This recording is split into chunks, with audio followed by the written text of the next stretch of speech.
En primer lugar, con el activo.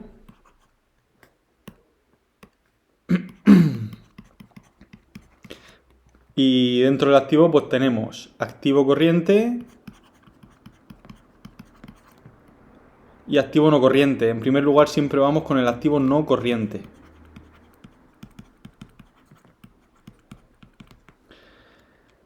Dentro del activo no corriente encontramos aplicaciones informáticas,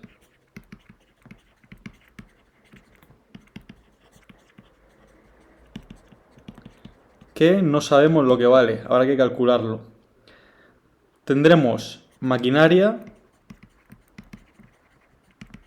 por 90.000. Tendremos instalaciones eléctricas por 30.000. Tendremos elementos de transporte por 80.000 y tendremos mobiliario por 8.000. Sumamos todos estos valores y nos dará 208.000 más las aplicaciones informáticas, que no sabemos lo que vale. Eso sería lo que valdría el activo no corriente. Por otro lado, activo corriente. Este activo corriente pues incluye productos terminados,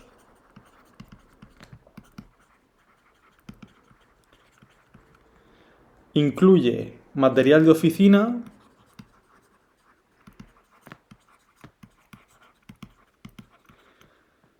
deudores. Los productos terminados son 45.000, el material de oficina 3.000, los deudores son 9.500. También incluye clientes, efectos a cobrar por 9.000, créditos a corto plazo por 15.500 y caja por 5.000. Sumamos todos estos valores y vemos que el activo corriente da 87.000. De manera que el total del activo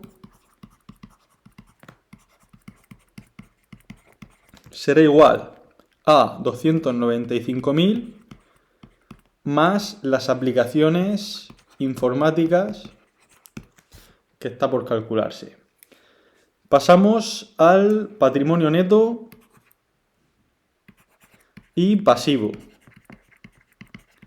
En primer lugar, el patrimonio neto.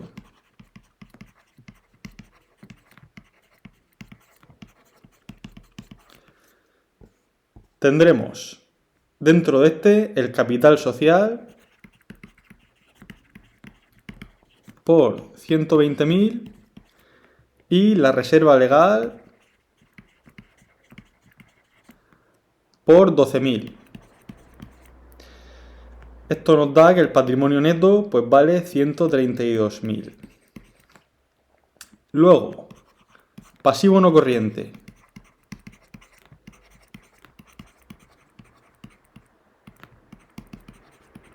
Dentro del pasivo no corriente tenemos deudas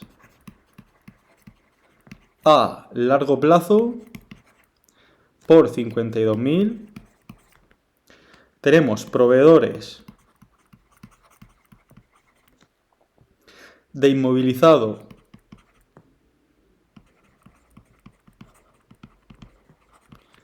a largo plazo por 20.000.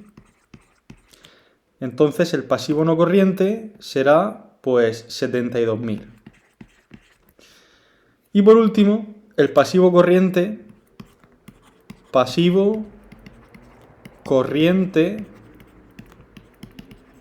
que pues incluye acreedores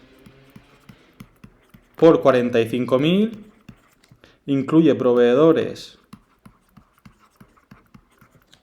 por 18.000 e incluye proveedores de inmovilizado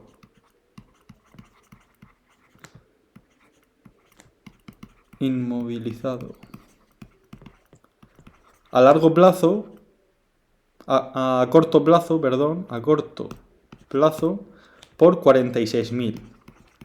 Sumamos estos valores y vemos que el pasivo corriente son 109.000. De esta manera, pues el total del patrimonio neto y pasivo será 313.000 euros. Para calcular la cifra de capital social tenemos que partir de la ecuación fundamental de la contabilidad, es decir, que el activo será igual siempre al patrimonio neto más pasivo. Por lo tanto, tendremos pues que 295.000 más aplicaciones informáticas serán igual a 313.000. Por lo tanto, despejamos de aquí las aplicaciones informáticas y vemos que estas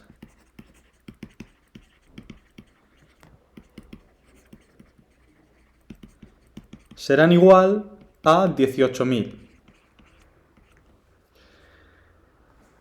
Para calcular el fondo de maniobra, pues tenemos que restar al activo corriente el pasivo corriente. Hay que recordar que el activo corriente nos dice los activos que tienen capacidad de convertirse en dinero a corto plazo, mientras el pasivo corriente pues nos dice las deudas que tenemos que pagar a corto plazo.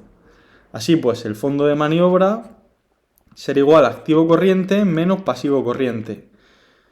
Por lo tanto, tendremos 87.000 menos 109.000, lo cual será menos 22.000 euros. El fondo de maniobra es negativo, lo que nos dice que con nuestros activos a corto plazo no podremos pagar nuestras deudas a corto plazo.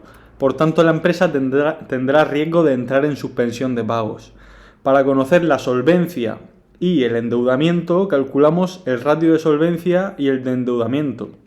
El ratio de garantía mide la capacidad de la empresa para hacer frente al pago de todas sus deudas. Indica la solvencia de la empresa y el riesgo de quiebra. Este se calcula de la siguiente manera. Solvencia o garantía será igual a activo entre pasivo. Por lo tanto, tendremos 113.000 entre el pasivo, que son 72.000 más 109.000. Haciendo las operaciones, pues aquí nos dará 1,73. El valor óptimo está en torno a 1,5 y 2. Es decir, valor óptimo entre 1,5 y 2. Al estar dentro del óptimo, podemos decir que la empresa tiene una buena situación de solvencia. Buena situación de solvencia. El ratio de endeudamiento, por otro lado, pues mide la proporción que existe entre la financiación ajena y sus recursos propios, de forma que podremos saber si el montante de las deudas es el adecuado para la cuantía de los fondos propios que posee. Lo calculamos de la siguiente manera. Endeudamiento será igual al pasivo entre patrimonio neto más pasivo, lo cual será igual a 181.000 entre 313.000, lo cual nos da 0,58. Un valor superior a 0,6, 0,60 implica que la empresa está excesivamente endeudada. lo que le puede suponer grandes costes. Como estamos dentro del óptimo, podemos decir que hay una buena proporción de endeudamiento. Por lo tanto, lo vamos a poner de la siguiente manera. Mayor a 0,60, entonces exceso de endeudamiento. Como la empresa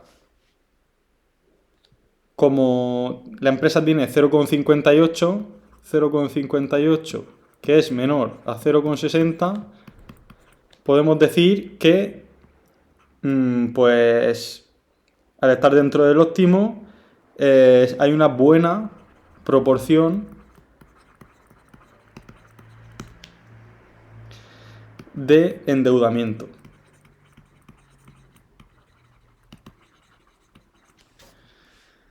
En definitiva, la empresa solo tiene problemas de liquidez, tal y como muestra el fondo de maniobra.